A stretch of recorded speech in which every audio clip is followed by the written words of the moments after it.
Hey everyone, Anthony Fantano here, internet's busiest music nerd, and it's time for our weekly track roundup, giving my thoughts on a bunch of songs that dropped over this past week. Whether I like them or I hate them, they're all linked down below so you can check them out for yourself. Also linked down below, we have our Turntable Lab link. If you want to hit that up, we get kickback from it, whether you're getting a turntable or a vinyl record or anything like that. And also our Patreon page is linked down below too. We have some awesome, sexy, amazing bonus monthly content available for you over there. Supports the channel in the process. And one more thing, the good people over at The Ridge still making these sweet, nifty, sleek, sexy metal-plated wallets. This one's a little beat up because I've been rocking this one for a little bit. This is one I've been rocking, and it's been taking a licking. It's kept on ticking over here. Again, these are tough. They're rough. They're metal-plated. They're RFID blocking, and yeah, they're big boys. They're bad boys. Hit up that link down below. Use promo code MELON for 10% off of your order. And that's all you got to do. And that's all you got to know. All right, worst tracks of the week. We have a few. We got a couple.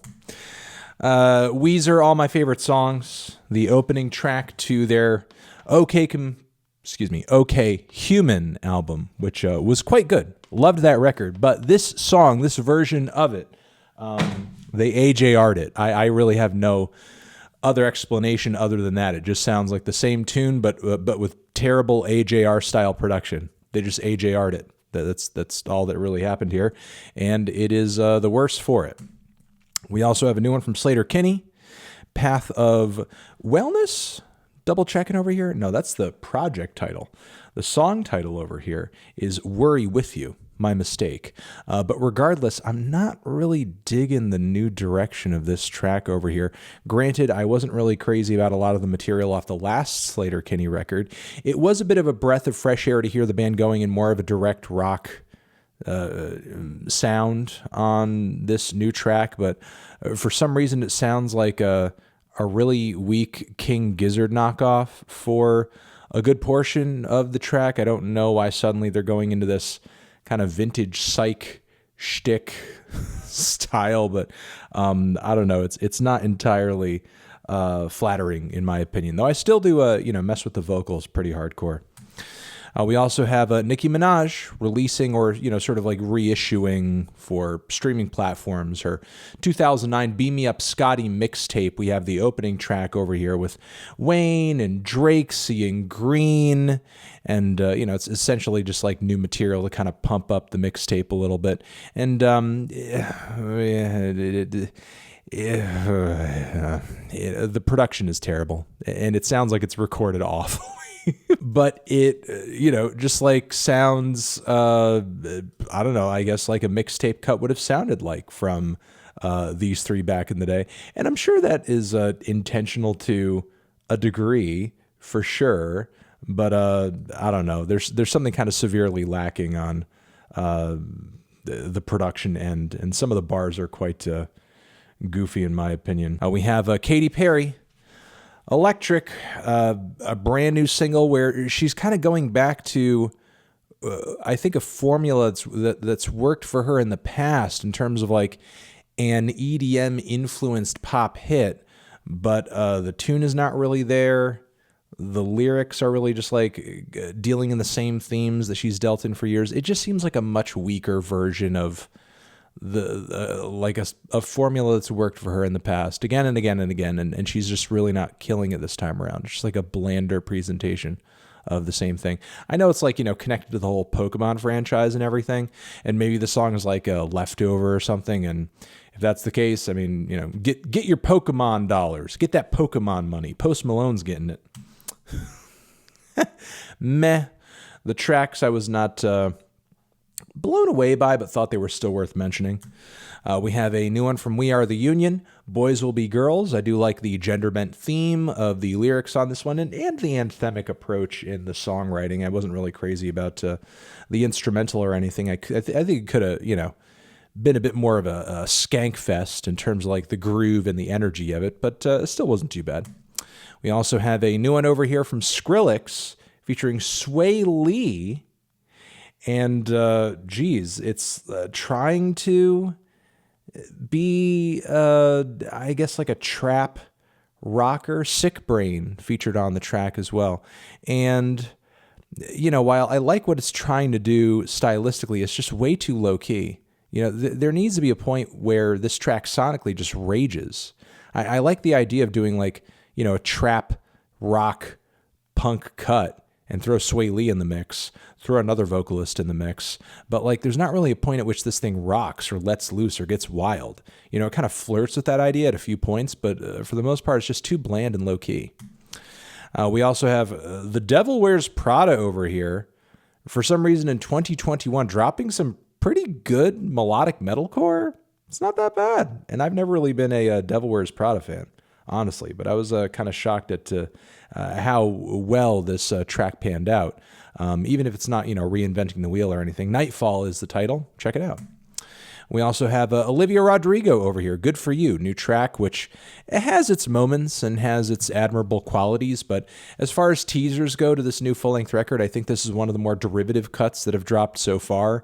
And the vocal strain on this one is not really appealing either.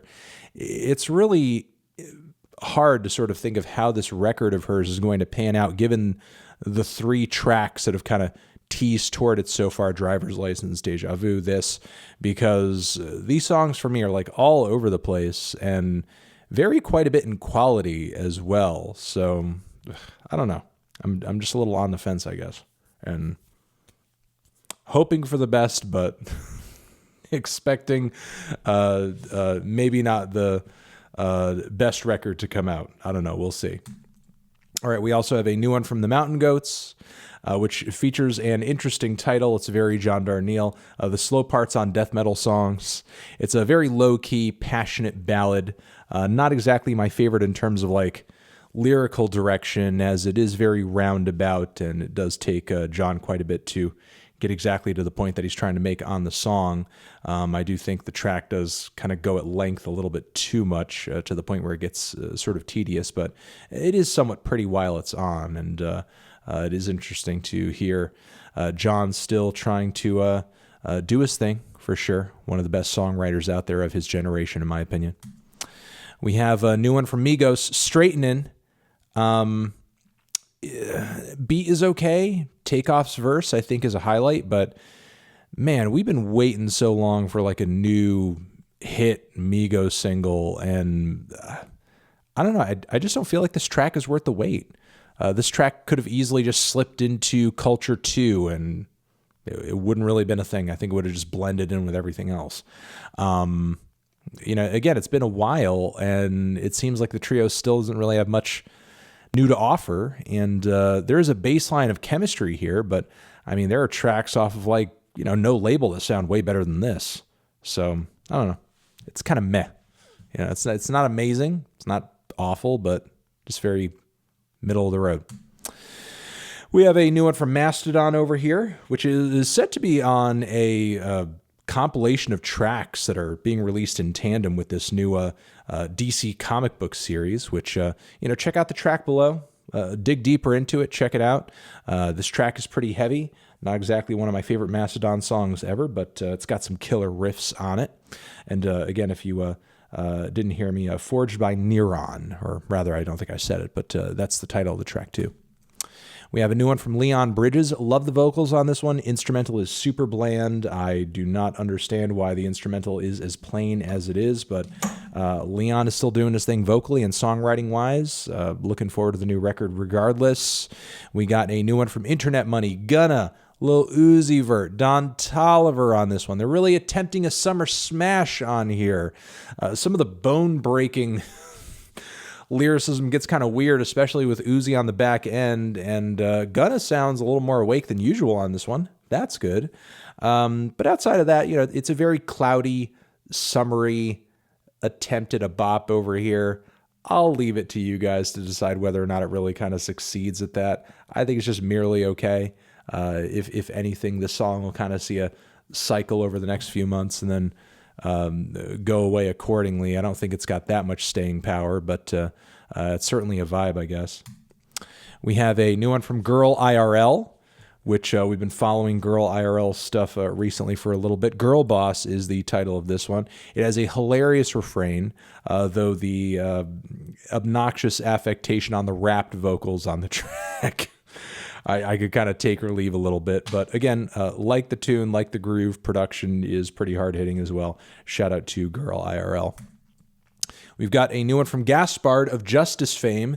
This one, a driving electro cut with like some Russian undertones. There are some moments where it gets a little annoying, and the hey vocal samples, I think, aren't as clear or as well executed or mined or chosen on this one. But look, it's got a kind of nasty tone to it. That's and a cinematic tone as well that I think is certainly respectable.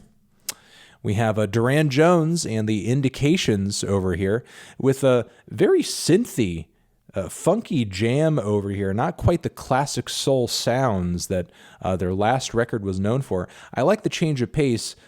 Some of the vocal passages on the track I think are a tad bit questionable, but the bass line and the beat is undeniable. Witchoo is the title of this one.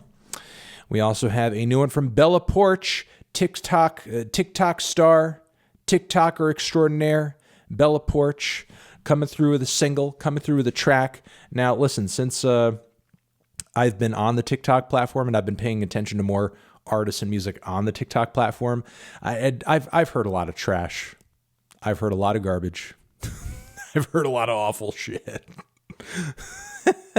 I've heard a lot of great stuff too. And, as far as like a TikToker with her level of notoriety on the platform, this track is not actually too bad. Weirdly enough, the Build a Bitch, the track is titled Build a Bitch, melody has been stuck in my head for the past few days. I do think the vocal delivery is a little underwhelming, but the instrumental is nuanced. It kind of has a bit of a combination of, I'd say, like an Ariana Grande, but then also a Melanie Martinez vibe to it.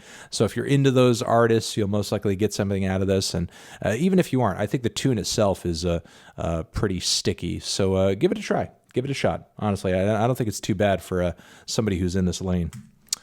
We also have a track from Babyface Ray over here with Jack Harlow hopping on. It's a very low-key bop that's been making the rounds this year, and Jack Harlow has essentially kind of jumped onto it to give that little extra Jack Harlow plug, and also, just get in the midst of a song that's kind of getting some organic hype on the internet. Paperwork Party is the title of it. I do like its very kind of low-key, grimy aesthetic, but maybe it's a bit too low-key. I don't know. It just wasn't sticking with me too much, but it's all right.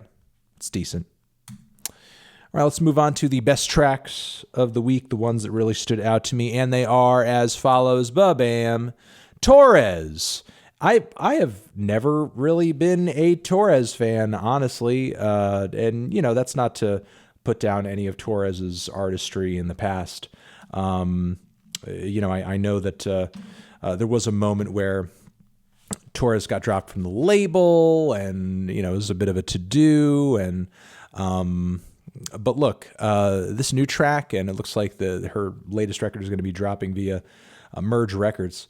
This is a pumpin', synthy, 80s-esque rock anthem with some pretty compelling vocals and interesting lyrics as well. So I give a hell of a shout out to this track. Don't go putting wishes in my head. It's a good one. I think it's one of the best tracks TORRES has ever put out. Fire under the ass on this one, I think. So hell yeah. We also have one from Spelling over here. This is a Spelling as far as teasers to the new record, 2 for 2. This one over here is a grand, long, epic synth and piano odyssey with big Bjork and Kate Bush vibes and a whole host of other things too. This thing is killer. Boys at school. Screw those boys at school. Fuck them. Those boys at school could go to hell. But the song is great. This song is great. Love this song. All right, we have a new one from Skrillex with Starrah and Fortet in the mix too. It is a driving, low-key house banger with some hypnotic vocal chops, or, hypnotic vocal passages. It's pretty cool. I like it a lot, and really awesome to hear Fortet and Skrillex crossing over here. Neato. Cool. We have one from SEBii over here, breakOUT. One artist that I haven't, been a huge fan of in the past, and I'm not loving every single song off of the new EP that's recently dropped, but this track is quite good in my opinion. It's a cool, even blend of some Cardi-type vibes, some hyperpop vibes, some emo vibes, some... I would also say Drain Gang vibes. It's a lot of stuff coalescing onto one track, and SEBii does a great job of balancing all of it. And, comes through with a great chorus, too. Good vocal performance, in my opinion, as well. Maybe it's not for everybody, but I think it's quite a banger. We also have a Natalia Lafourcade, Un Canto por Mexico, Volume 2. It's on the way. And the next teaser that we have to this record is a new version of Tu Si Sabes Quererme. And it's a lovely romantic version of the song with awesome acoustic instrumentation and even a rap verse too. It's killer. It is killer. Give it a listen. Natalia Lafourcade just continues to kill it. We have a new one from the Go team, who I have not been wowed to a track by in a while, but this song over here is a really quirky pop rap cut with awesome drums and fun, bubbly instrumentation. It's a little rough around the edges too. Pow is the title of it. Give it a shot. It's really good. And Dorian Electra has a new version of Ram It Down with Lil Texas on the remix. So it's got those hardcore electronic beats. Give it a listen. It goes quite swimmingly.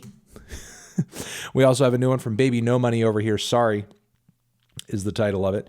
And it's got some dance breaks. It's got a really cool build on the intro.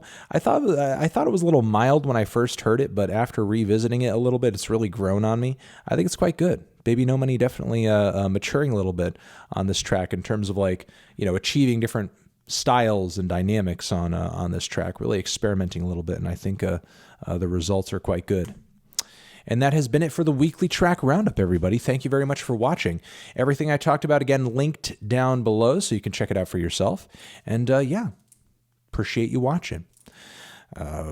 See you in the next video, I guess. I guess that's what we'll do in the next review. Forever.